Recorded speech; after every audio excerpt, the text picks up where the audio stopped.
시청자 여러분 안녕하십니까? BOE 모닝뉴스 시작합니다. 도널드 트럼프 대통령이 자신이 대통령이 되지 않았다면 북한과 전쟁을 하고 있을 것이며 자신은 북한의 김정은 위원장과 좋은 관계를 맺고 있다고 다시 강조했습니다. 민주당 대선 후보로 공식 선출된 조 바이든 전 부통령은 후보 수락연설에서 동맹국과 함께 서는 대통령이 될 것이며 독재자들의 비위를 맞추는 시대는 끝날 것이라고 밝혔습니다.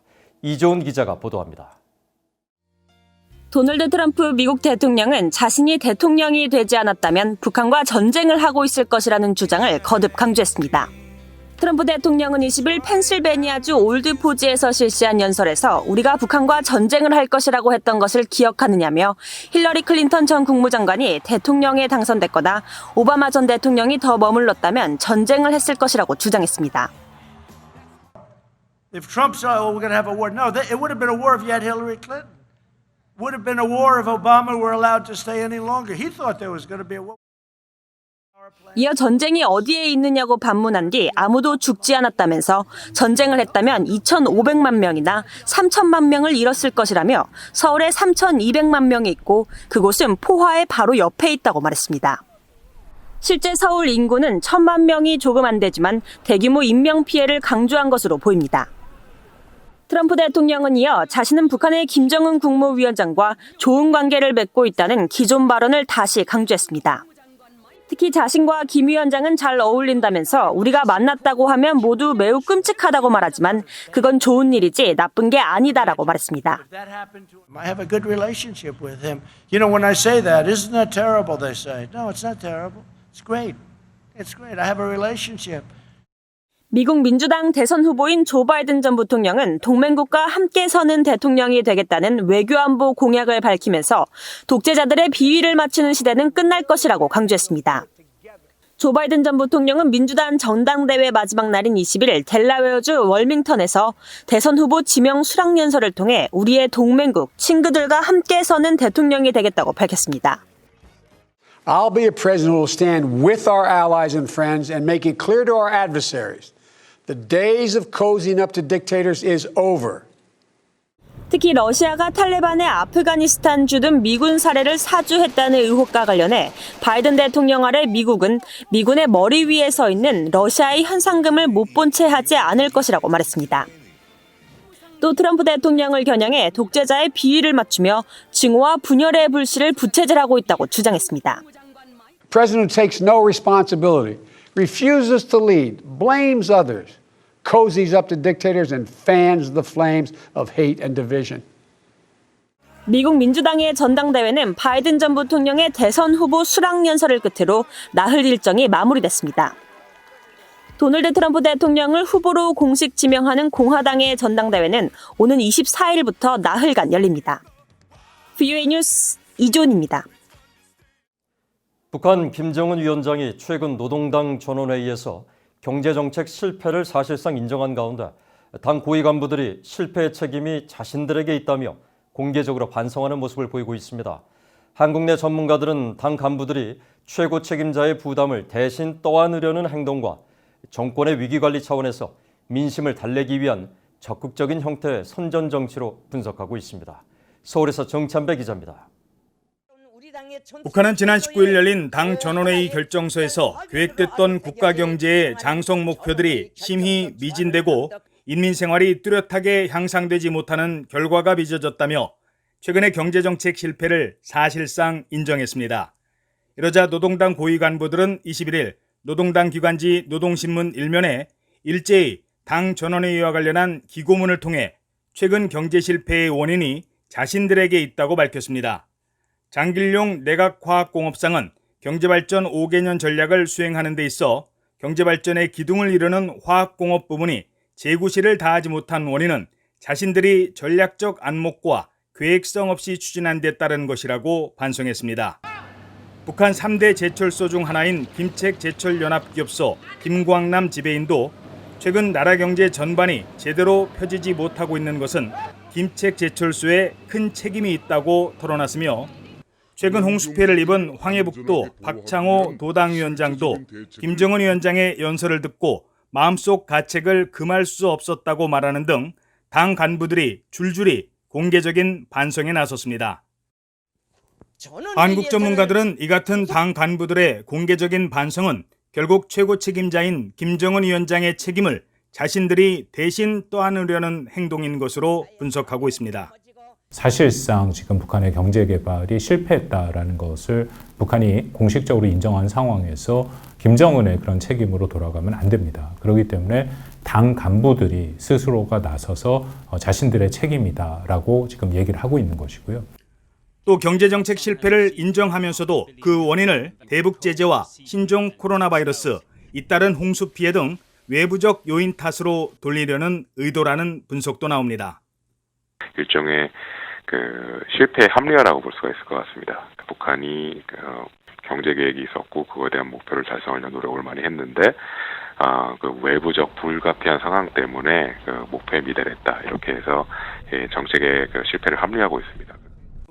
한국 정부 산하 국책연구기관인 통일연구원 홍민 북한연구실장은 북한 간부들의 이런 행동은 정권의 위기관리 차원에서 민심을 달래기 위한 적극적인 형태의 선전정치로 풀이했습니다.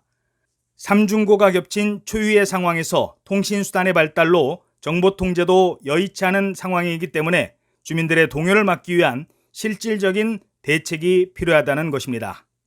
실질적인 그 지원과 실질적인 것들을 많이 주지 못하더라도 그런 어떤 행동 자체의 표상을 만들어냄으로써 주민들에게 일종의 어떻게 보면 통치자의 권위와 통치자의 어떤 민심에 대한 어떤 성의 이런 것들을 좀 표현하는 방법이 아닐까라는 게 이제 큰 차원의 이야기가 될 수 있을 것 같고. 이런 가운데 한국 국가정보원은 지난 20일 국회 정보위원회에서 김 위원장의 여동생 김여정 노동당 제1부부장이 국정 전반에 있어 위임 통치를 하고 있으며 후계 통치는 아니라고 보고했다고 여야 의원들이 밝혔습니다. 국정원은 또 경제 분야는 박봉주 부위원장과 김덕훈 내각 총리가, 군사 분야는 최부일 당 군정지도부 부장과 리병철 당 중앙군사위 부위원장이 각각 권한을 위임받았다고 보고한 것으로 전해졌습니다. 하지만 북한과 같은 이른바 유일영도 체제에서 위임 통치는 사실상 불가능하다는 게 전문가들의 일반적인 시각입니다. 단순한 책임 분담용 권한 위임은 한계가 있기 때문입니다. 서울에서 VOA 뉴스 정찬배입니다. 미국 내 사이버 안보를 담당하는 사이버 안보 기반시설 안보국이 보잉사 등 미국 방산업체를 대상으로 한 북한 정권의 비언정 멀웨어, 즉 악성 소프트웨어 활동을 포착했다고 밝혔습니다. 미국 내 전문가는 미국 정부가 북한을 특정한 점에 주목하면서 이들의 목적이 해당 업체들에서 첨단 군사 정보를 탈취하는 것이었을 수 있다고 분석했습니다. 김시영 기자입니다. 미국 국토안보부 산하 사이버안보 기반시설안보국 C사는 19일 북한 정부가 블라인딩 캔이라는 이름의 원격 접속 방식의 악성 소프트웨어인 변종 멀웨어를 사용한 것을 발견했다고 밝혔습니다. C사는 이날 공개한 멀웨어 분석 보고서를 통해 이같이 밝히고, 이번 분석은 사이버안보 기반시설안보국과 미국 연방수사국 FBI의 공조로 이루어졌다고 설명했습니다. FBI는 특히 이번 공격이 북한 해커 집단 히든 코브라에 의해 이루어졌으며 우회 서버를 이용하는 방식으로 표적 전산망에 대한 접속을 유지해왔을 가능성을 높게 본다고 밝혔습니다.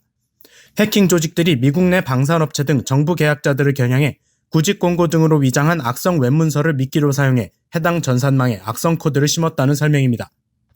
또 이들 해킹 조직은 이 같은 수법으로 올해 초 핵심 방위산업체와 에너지기술 회사의 정보를 빼냈다고 밝혔습니다. 실제 보고서에 공개된 악성 코드가 담긴 문서에는 미국 방산업체 보잉사의 상표와 항공기 이미지가 포함됐습니다. 뿐만 아니라 이 문서는 보잉사의 인사 담당자가 보낸 것처럼 꾸며져 있어 피해자가 문서를 열어보도록 유도했습니다. 매튜하 민주주의수호재단 사이버안보연구원은 이번 미국 당국의 보고서가 북한을 직접 지목했다는 점에 주목했습니다. In the recent weeks, there have been a lot of private cybersecurity companies such as McAfee and ClearSky reporting on various attacks going on these specific targets worldwide. But this it entirely shows the U.S. government is attributing these attacks to the North Korean regime. 매튜하 연구원은 또 이번 보고서의 핵심 내용으로 북한이 원격 접속 트로얀 방식을 계속해서 쓰고 있다는 점을 지적했습니다. 오래전부터 이 같은 원격 방식을 사용해온 북한이 이번에 미국 항공 방산업체를 해킹해 한국과 미국의 공군력 등을 파악하려 한 것일 수 있다는 설명입니다. 앞서 미국 육군부가 최근 발간한 국방보고서는 북한 전자정보전 역량 중 하나로 6,000명 규모의 사이버 부대를 언급한 바 있습니다. 그러면서 정찰총국 산하 사이버전 지도국에 소속된 정보탈취 전문 해커들이 한국의 전쟁 계획 등 군사 정보를 탈취할 가능성을 제기했습니다.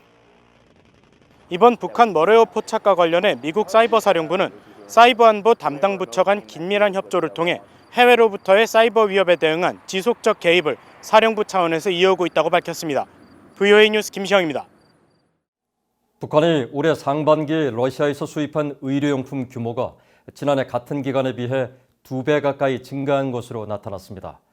최근 공개된 러시아 연방관세청 자료를 보면 지난 1월부터 6월까지 북한과 러시아 간 총 교역 규모는 미화 약 2,884만 달러로 지난해 같은 기간 2,816만 달러에 비해 소폭 증가한 것으로 나타났습니다.